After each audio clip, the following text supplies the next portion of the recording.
Victor Gao is the Vice President of the Centre for China and Globalisation and Chair Professor of Soochow University in China. He was also once a translator for the former Chinese leader Deng Xiaoping.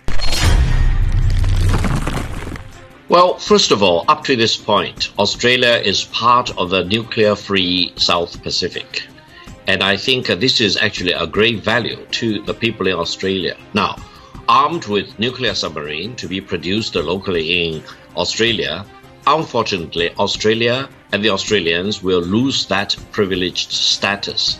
Meaning, armed with nuclear submarine, Australia itself will be a target for possible nuclear attacks in the future. Can I just stop you there? Can I just stop you there, Victor? Australia will be a target for nuclear attack from whom? You do not need to know whom it will be, but as a logic, no one wants to target any nuclear-free zone, which now includes Australia. You need to do your own math, you need to use your own brain, you need to do your own basic research. And my point is very clear. Australia, by going nuclear, will lose the privilege of not being targeted with nuclear warheads going forward. That's as simple as that. And if anyone believes by possessing nuclear submarines, they can still claim that do not carry nuclear warheads. Come on! Can you sail your nuclear submarine into any port in New Zealand? Why should New Zealand, your closest neighbor, oppose any nuclear submarine sailing into their seaports? That's the logic you are talking about. That's the logic of how you want to fool the Australian people, how they really want to deprive their very coveted privilege of being in the nuclear-free zone right now. They do not know how much Armageddon they are talking about. Because by going nuclear, you destroy your nuclear-free zone status. And Taiwan is part of China. All the international organizations acknowledge that. The US government, ever since 1971, acknowledged there is only one China, and the People's Republic of China is the sole legal representative of China, and Taiwan is part of China.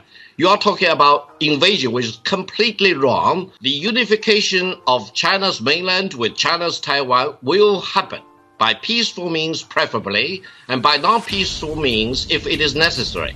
No force in the world can stand in the way of Chinese reunification. This is the common will of the more than 1.4 billion Chinese people, including people on China's mainland, as well as the majority of the people in Taiwan, 23 of them, the equivalent size of the Australian population. No country will be able to deprive China's mission of national reunification. It's not invasion, it is the reunification of China's mainland with Taiwan. If the Australian government wants to stand in the way of that, be my guest. You will see what will be the consequences to Australia. Well, and I don't believe the American government will want to shed blood on the American soldiers over the Chinese reunification. Well, the United States does have an agreement with Taiwan to support it in the event of an attack, to potentially arm or even potentially join in the defense of Taiwan. The United States has never offered to defend Taiwan. The United States just want to be the biggest arms dealer with Taiwan, selling them more sophisticated weapons, and in doing that, they are in violation of the three communiques. No government ever since 1971 has ever pledged to fight on behalf of Taiwan, to shed the blood of the American soldiers for China's reunification. No. And I can bet with you, the Americans will not allow their sons and daughters to die for China's reunification. That will be in itself a futile attempt, and that will be itself involving huge consequences. I hope you will never call the unification of China as mainland's invasion of Taiwan. Both mainland and Taiwan are part of only one country, that is China.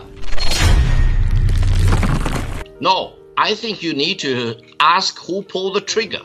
Allow me, look at how mad the French people and the French government are now against Australia, they've recalled their ambassador from your country. They've recalled the U.S. their ambassador to the United States. Why? Why so much anxiety and excitement in France? For anything the Australian government chooses to do, there will be consequences. What I say today is not a threat. It's as simple as logic. Say what Victor said is logic. You do one thing in geopolitics, it will lead to the next logical step. And the next logical step is Australia will lose the privilege of not being targeted with nuclear warheads once they operate nuclear submarines. 今天在我们的现场也坐着这位高志凯老师呢，我们知道在3月3号的时候接受 BBC 采访的时候，关于谈到这个新疆问题的时候，您是在现场在 BBC World Service 的新闻连线当中做了一回咆哮歌啊。Managed to leave. Listen, if BBC believes in such allegations, then BBC is not telling the truth. You really need to do your homework. If you think China is a country of rapists, you are falsifying the situation to mankind. I think BBC should do better rather than relying on such allegations. Are you saying that 1 million people are not kept in these re-education camps? Are you denying that? Who comes up with the 1 million people number? Who does the homework? Who does the research? Have you been on the ground in Xinjiang? We have had reporters who have seen such allegations. It's very difficult to access. I mean, Victor, China is not known for transparency. Things to mankind.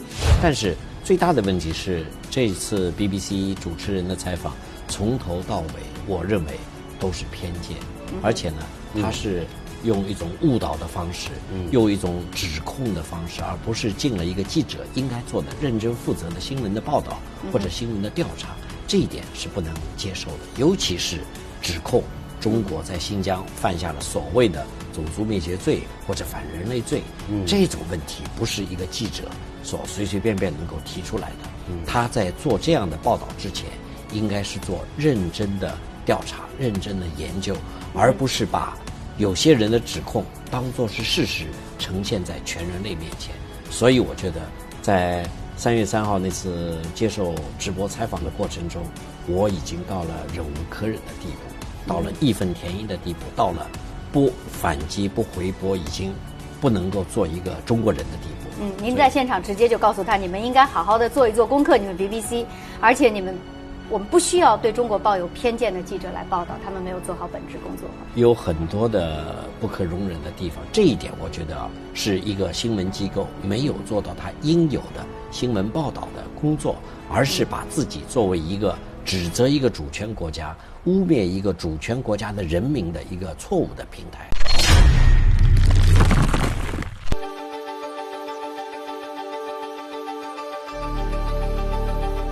Well, first of all, allow me to say that Mr. Nathan Lau in front of you is not a pro-democracy activist.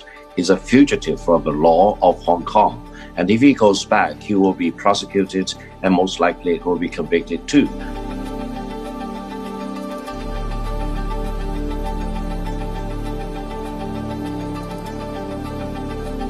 China has made it very clear, China is not to be pushed around. If the British government wants to push China without justification, China will push back. And if UK wants to impose sanctions on China, China will strike back. This is a world of equal sovereignties. And if the UK government want to sanction what's happening in Hong Kong, please allow Mr. Nathan Lau in front of you to do what he did in Hong Kong in the United Kingdom. He will be prosecuted, he will be sent to jail because he is not promoting peaceful demonstrations. And those people in Hong Kong who are convicted are inciting violence, they are disrupting social order. But Mr. Gao, people are voting with their feet. Thousands of Hong Kongers, thousands of Hong Kongers.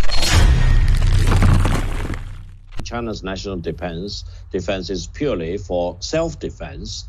China does not have a single soldier stationed abroad except for a small presence in Djibouti. For example, for AUKUS you mentioned, from the Chinese perspective, it looks like a strong violation of the Non-Proliferation Treaty.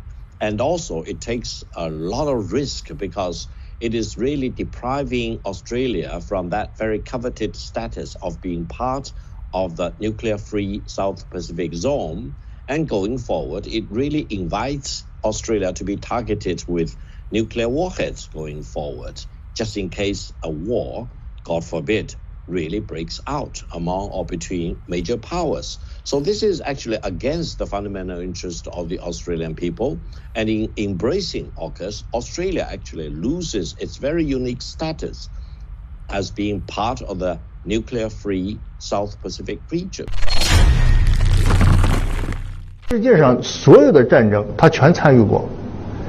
就我是专门研究战争、研究军事，我都想不起来哪场大的战争跟澳大利亚没有关系。你这么小个国家，你说你自己好好过日子不就完了吗？别人也没人想打你。你说你就日本打过他，对不对？空袭达尔文，就别人也没打过他，没打过他，你到处打仗干什么？不，他不闲着，从来都没有闲着过。啊，大西洋战场他打过，太平洋战争打过，越南战争、朝鲜战争、海湾战争、伊拉克战争，他没有闲着的地方。北非战役他全派过，而且他派出去的人打的仗，基本上胜利的不是太多，死的都是他的人。澳大利亚国家的这个国家的性格就是喜欢为盟友两肋插刀，喜欢参与所有的战争，哪个地方出了事他都想插一手。说这不奇怪吗？你好好过日子就吧，你管这么多事那不行。否则我没有存在感，我感觉很寂寞，因为我在那一个地方，你说那澳洲那个地方有没人理我，我好不容易来凑热闹，是该出手就出手。澳大利亚好像也比较高调，说参加这个马拉巴尔演习啊，是澳大利亚海军历史上里程碑式的进展，这个很可笑的这个，那个。我觉得澳大利亚再怎么参加，他那个该有什么位置还是什么位置。真以后发生什么摩擦，我估计就不改变什么，对吧？他必败无。